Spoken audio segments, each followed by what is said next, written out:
Hold on, wait. Is there a way to mix things without using dangerous propellers? There has to be a way, and that's why our group is so proud to present our project on Taylor-Couette flow. The goal of our project is to understand Taylor-Couette flow and apply flow patterns to mixing efficiency. On the right, you see our prototype made of a hand-cranked inner cylinder and glass outer cylinder. We used a 20% glycerin water solution to thicken the fluid and make it easier for us to sustain each flow. Taylor-Couette flow is used in Taylor-Couette reactors in nanoparticle and battery manufacturing. This is because Taylor vortices mix fluids with higher mass transfer rates, resulting in higher uniform purity of solutions, which is what we will be testing in our prototype. Taylor-Couette flow is used in Taylor-Couette reactors in nanoparticle and battery manufacturing. This is because Taylor vortices mix fluids with a higher mass transfer rate, resulting in higher uniform purity of solutions, which is what we will be testing in our prototype. The Reynolds number is a dimensionless value that characterizes a fluid's inertial properties and helps predict fluid flow patterns by measuring the ratio between inertial and viscous forces.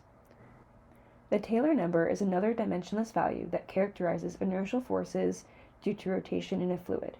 We will test how this number changes with varying angular velocities.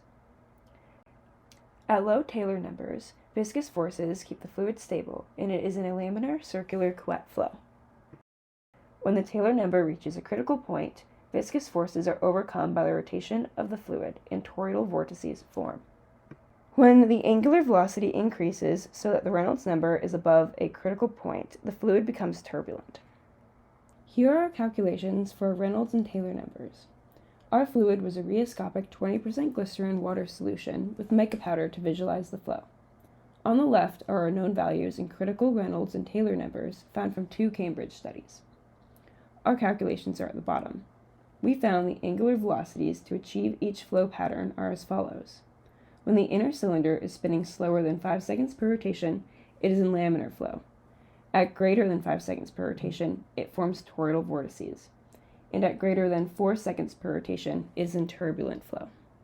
As we are rotating the inner cylinder at a low angular velocity, circular Couette flow forms, which you can see as planar bands moving in the theta direction. As we add food coloring to laminar Couette flow, you can see it spreads over the top layer and does not quickly mix into the band or solution. As we increase angular velocity, you can see Taylor vortices form. There are spiraling, alternating vortices in the bands. As we add food coloring during this stage, you can see it mixes into the band quicker, and there is a color change in the top band relatively quickly. As we increase the angular velocity further, you can see turbulent flow. You can still see the bands and vortices, but they are now turbulent instead of laminar. As we add food coloring at this stage, it quickly dissolves into the top band, and there is a color change quickly. Our testing concludes that turbulent Couette flow has the highest mixing efficiency of the flows tested, as it is the fastest to evenly dissolve the food coloring into the solution. Gotcha! And got you as well! Do not ever put your hand in a blender.